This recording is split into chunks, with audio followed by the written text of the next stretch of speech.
وہ جہاد کیا تھا؟ وہ جہاد بالقرآن تھا۔ قرآن پاک کی آیتیں پڑھو، اللہ تعالیٰ کی توحید کی آیتیں پڑھو، اللہ کی طاقت اور قدرت کی، اللہ تعالیٰ کی عظمت اور شان کی ان آیات کو پڑھ کے ان کافروں کے اوپر تبلیغ کرو، اور اللہ تعالیٰ کے پاک آیات کی جو نورانی آیات ہیں، نورانی آیات کے ذریعے سے کفر و شرک کے اندھیروں کے اوپر ضرب لگاؤ، ان کافروں کے دلوں کے اوپر، ان کے کفر و شرک کے اوپر ضرب لگاؤ قرآن کی نور والی آیتوں کی، جس سے ان کے دلوں کے اندھیرے چھٹ جائیں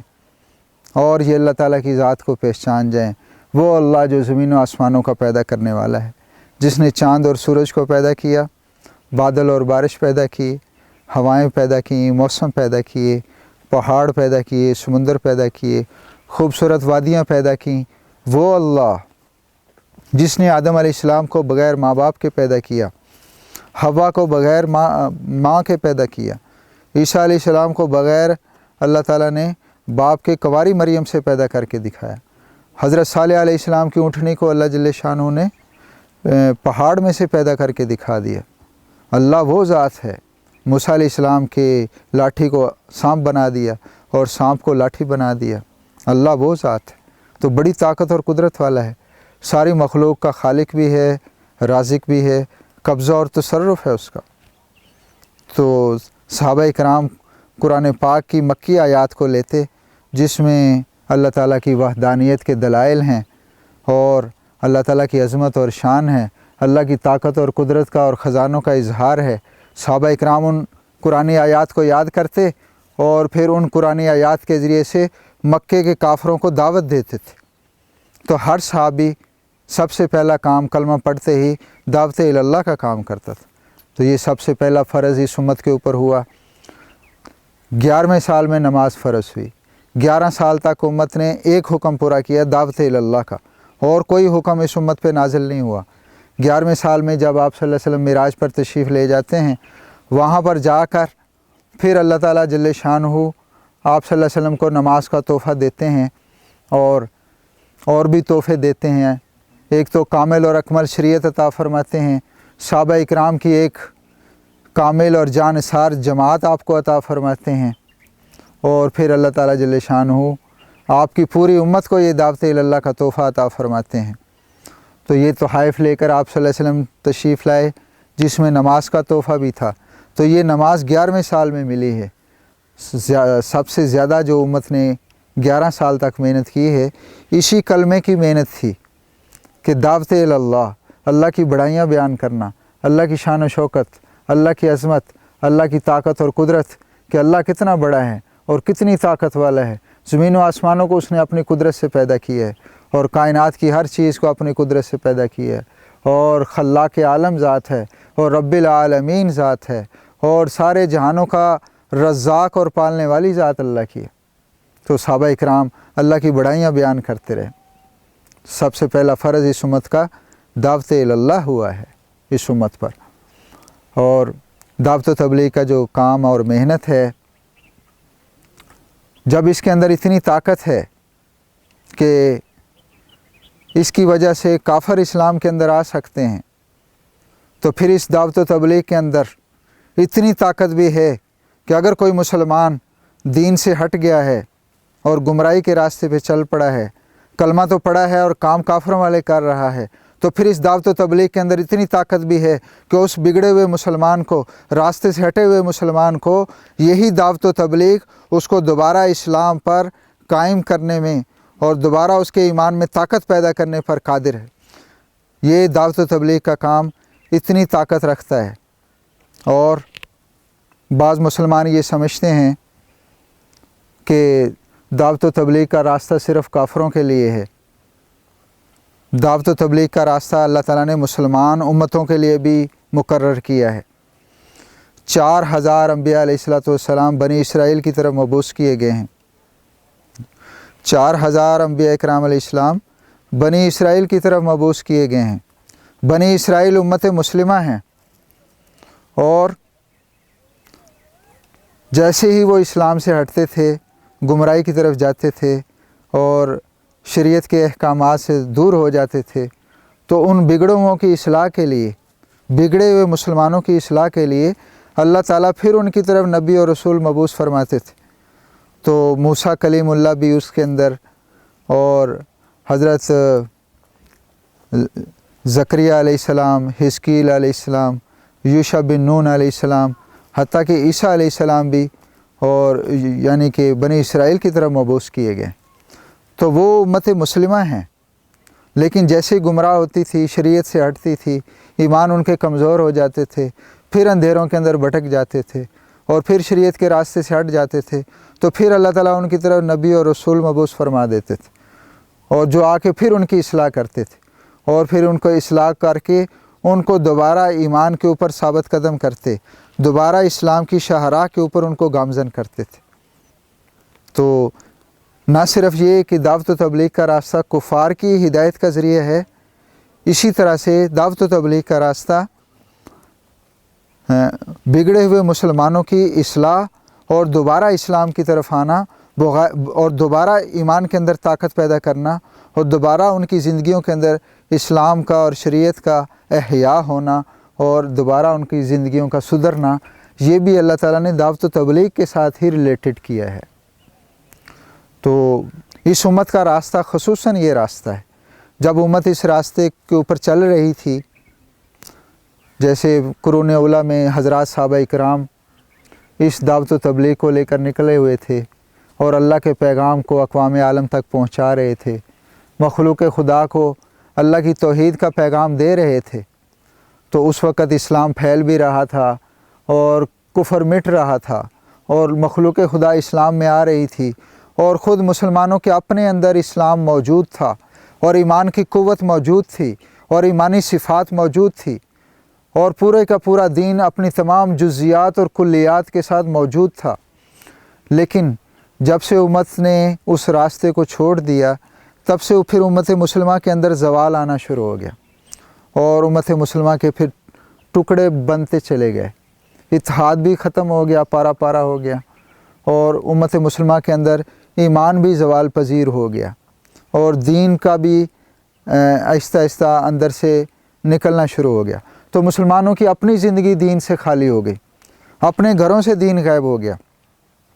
اپنی ہماری معاشرت سے دین نکل گیا، معاملات سے دین نکل گیا، اپنے اخلاقیات سب سے زیادہ پستی میں چلے گئے، اور اسی طرح سے امت مسلمہ کے اندر ہر قسم کی پستی اور گراوٹ آ گئی۔ جب سے امت مسلمہ نے یہ اجتماعی طور پہ اللہ کے نمائندے اور سفیر اور اللہ کا پیغام پہنچانے والے تھے، اس راستے کو چھوڑ دیا، تو پھر اپنے اندر سے بھی دین نکل گیا، اور اپنے اندر بھی اخلاقی پستیاں پیدا ہونی شروع ہو گئیں۔ اور جب سے امت نے پھر اس کام کو شروع کیا ہے،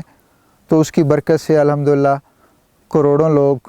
اللہ کی طرف لوٹ رہے ہیں، اسلام کی طرف آ رہے ہیں، گمراہیوں سے نکل رہے ہیں، اندھیروں سے نکل رہے ہیں، اسلام کی روشنی کی طرف آ رہے ہیں۔ لاکھوں عورتیں اسلام کی چھتری کے نیچے، شجر سایہ دار کے نیچے پناہ لے رہے ہیں،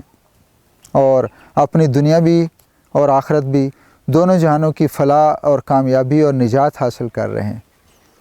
تو اس وقت امت مسلمہ کے لیے سب سے بڑا نجات کا راستہ یہی ہے کہ وہ دین کو سیکھیں، دین پر عمل بھی کریں، اور آگے دین کو دوسروں تک پہنچائیں بھی۔ یہ تین ذمہ داریاں ہر مسلمان کے اوپر ہے، ہر مرد و عورت کے اوپر ہے، اور جو بھی اس ذمہ داری کو نبھانے کے لیے نکلے گا،